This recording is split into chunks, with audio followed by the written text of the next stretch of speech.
नीतीश कुमार राज्यसभा पहुंच रहे हैं, तो क्या केवल राज्यसभा का सांसद बनना ही उनका उद्देश्य है? क्योंकि उन्होंने भी कहा है, यह बात पहले भी चल रही थी कि उनकी ख्वाहिश थी कि बिहार के दो नेता लालू यादव और सुशील मोदी, ये दोनों ही बिहार के दोनों सदन और लोकसभा राज्यसभा यानी कि दोनों सदन संसद के वहां के सदस्य रह चुके हैं। लेकिन नीतीश कुमार विधानसभा विधान परिषद के सदस्य रहे, लोकसभा के सदस्य रहे, 6 बार वो सांसद हो चुके हैं, लेकिन राज्यसभा में अभी तक नहीं जा पाए थे। तो उनकी यह अधूरी ख्वाहिश भी थी कि भाई मैं राज्यसभा भी जाऊं, और यही इन्होंने अपने ट्वीट में भी लिखा है। लेकिन इनके लिए अब पूरा फुल प्रूफ प्लान तैयार किया गया है कि केवल राज्यसभा की सदस्यता पाने के लिए इतने अधीर नहीं हो सकते थे नीतीश कुमार। तो वो फुल प्रूफ प्लान क्या है? क्या बीजेपी ने कुछ बड़े प्रस्ताव दिए हैं? क्या उनके भविष्य और उनके बेटे के भविष्य को लेकर के कई बातें रखी गई हैं? क्या वो चीजें हो सकती है? किस किस तरीके से सारी चीजें चली, मान मनोबल का दौर चला, किस तरीके से नीतीश कुमार तैयार हुए? क्योंकि नीतीश कुमार तो राजनीति के बड़े धुरंधर खिलाड़ी हैं, तो जाहिर सी बात है उनके पास कोई बड़ा प्रस्ताव आया होगा। तो क्या है वो सारे प्रस्ताव? किस किस तरीके से उनसे बातचीत की गई, किस तरीके से उनको मनाने की कोशिश की गई, और किस तरीके से जब उन्हें लगा नीतीश कुमार को कि अब ये उनके लिए विन विन सिचुएशन है, तो वो राज्यसभा के लिए तैयार हो गए। तो जानेंगे आज की रिपोर्ट में, तो इसे आखिर तक जरूर देखिएगा। नमस्कार, मैं हूं डॉक्टर सुरजीत सिंह और आप देख रहे हैं YBN बिहार झारखंड। अगर आपने अभी तक इसे सब्सक्राइब नहीं किया तो सब्सक्राइब कर लीजिए, और अगर आपको ये वीडियो अच्छा लगे तो लाइक कीजिए, शेयर कीजिए और कमेंट जरूर कीजिए। तो नीतीश कुमार, बड़े नेता लालू यादव तो इनको पलटू राम के नाम से भी पुकारते रहे हैं, यानी कि जब भी उनको अपॉर्चुनिटी मिली है तब इन्होंने उसे भुनाया है। तो क्या ये माना जाए कि एक बार फिर कोई बड़ी अपॉर्चुनिटी मिल रही है, इसीलिए ये राज्यसभा जाने के लिए तैयार हो गए?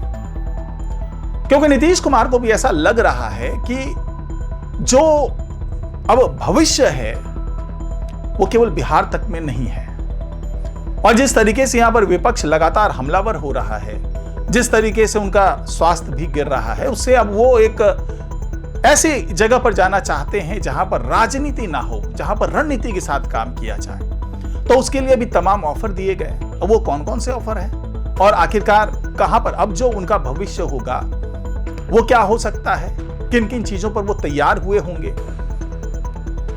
तो ये कहा जा रहा है, कोई आधिकारिक पुष्टि तो है नहीं कि भाई ये चीजें बात हुई है, क्योंकि बंद कमरे में अमित शाह के साथ उनकी क्या बातचीत हुई, कहां पर जाकर के सहमति बनी, ये बता पाना सीधे सीधे तो आधिकारिक तौर पर मुश्किल है। लेकिन जो खबर छन करके आई, जो अंदर से निकल करके बात आई, उसके आधार पर दावे किए जा सकते हैं कि इस तरह की बातें हुई होंगी। तो सबसे पहला ऑफर जो दिया गया, अब उसके पीछे का तथ्य भी समझिएगा कि महाराष्ट्र में राज्यपाल पद खाली होता है, भरा जा सकता था। उम्मीदवारों की कमी नहीं है, नेताओं की कमी नहीं है, और बीजेपी के पास वफादार लोगों की कमी नहीं है।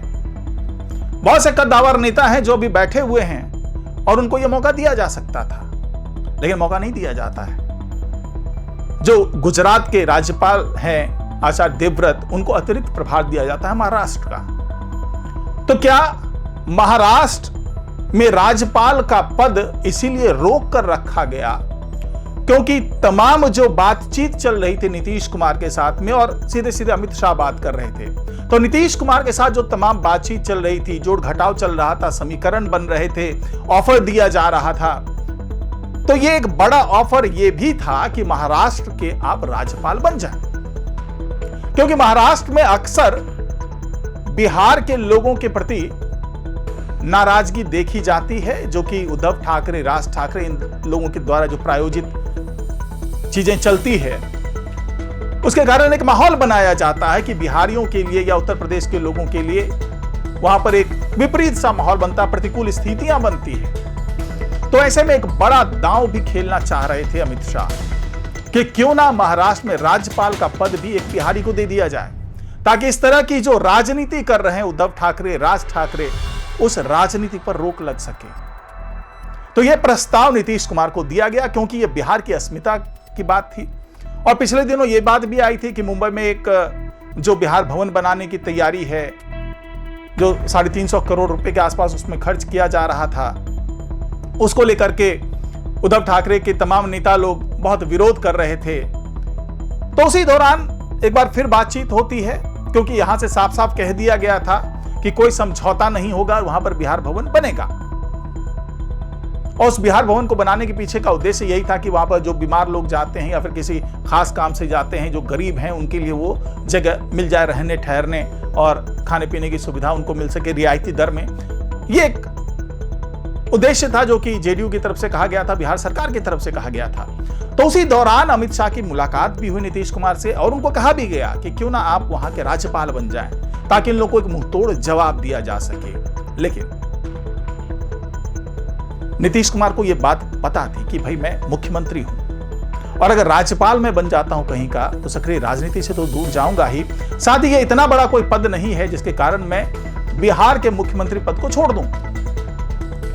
लेकिन इंतजार किया जाता है, अमित शाह बार बार बात करते हैं उनसे और यह प्रस्ताव भी बना रहता है, वहां पर किसी की नियुक्ति नहीं की जाती है राज्यपाल के तौर पर, लेकिन यह कहा जा रहा है कि उस पर सहमति नहीं बनी। अब दूसरा ऑफर यह था कि भाई बार बार उनके बेटे को सक्रिय राजनीति में लाने की बात हो रही है।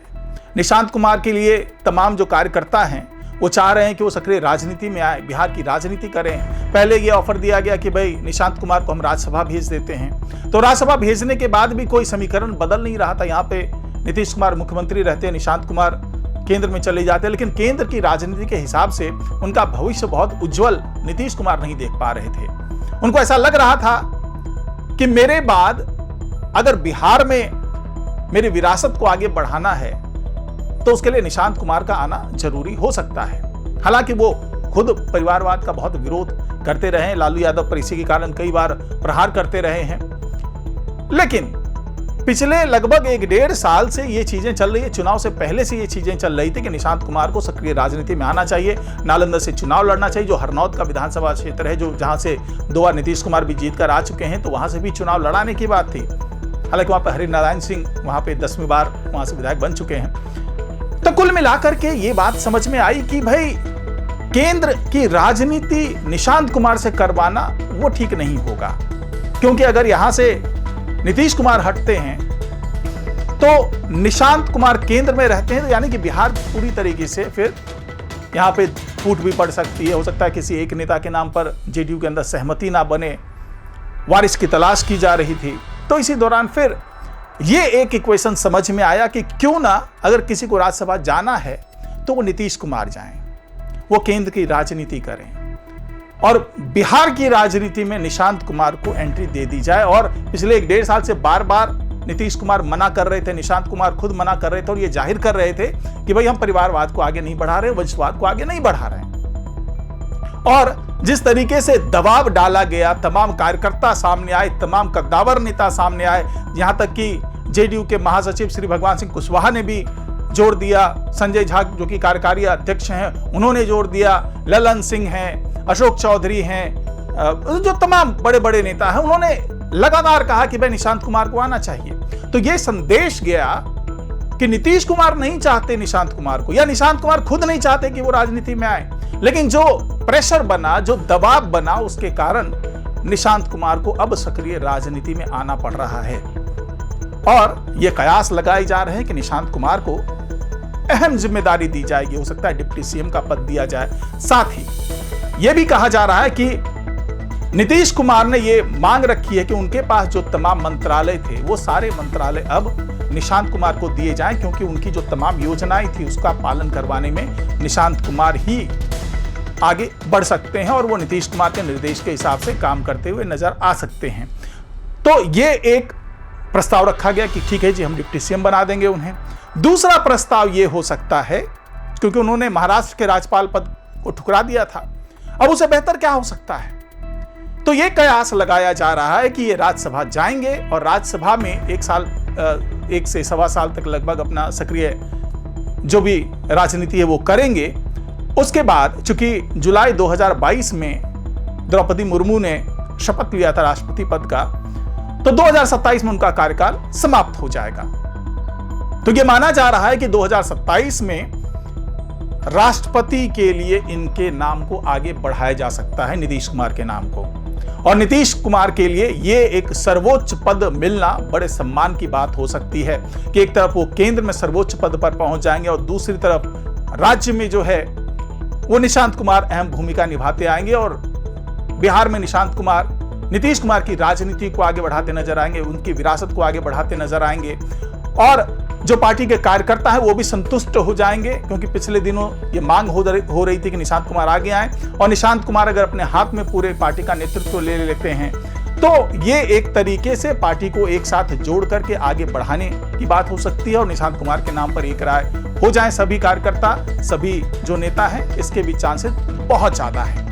तो ऐसी स्थिति में जो 3 प्लान था नीतीश कुमार के लिए, पहला प्लान महाराष्ट्र के गवर्नर का पद, वो ठुकरा दिया उन्होंने। दूसरा प्लान कि निशांत कुमार को एक बड़ी भूमिका दी जाए लेकिन केंद्र में ना दी जाए, वो बिहार में दी जाए, ये प्रस्ताव शायद नीतीश कुमार की तरफ से आया होगा जिसको कि स्वीकार कर लिया गया। तीसरा प्रस्ताव ये कि भाई वो राज्यसभा जाएंगे। चौथा प्रस्ताव ये कि भाई उनको राष्ट्रपति बना दिया जाएगा। तो ये सारे प्रस्ताव मिला जुला करके वो काम कर गए जिसको लेकर के अब बिहार में खलबली मची हुई है और नीतीश कुमार ने साफ साफ कह दिया है कि उनके ऊपर कोई दबाव नहीं है, बल्कि एक वो अपनी इच्छा को, अपनी ख्वाहिश थी, उसके तहत वो राज्यसभा जा रहे हैं। लेकिन आने वाले दिनों में समझ में आएगा कि और कौन कौन से ऑफर दिए गए थे और क्या क्या अहम जिम्मेदारी अब नीतीश कुमार को मिलने वाली है। क्या उनको कैबिनेट में भी जगह दी जाएगी, कोई बड़ा ओहदा दिया जाएगा, या फिर वो इंतजार करेंगे और इंतजार करके 2027 में राष्ट्रपति पद के लिए नॉमिनेशन फाइल करेंगे, या क्या होगा ये अभी कहना बहुत जल्दबाजी होगी। तो उसके लिए हमें अभी इंतजार करना होगा। तो फिलहाल आज की रिपोर्ट में इतना ही। नमस्कार।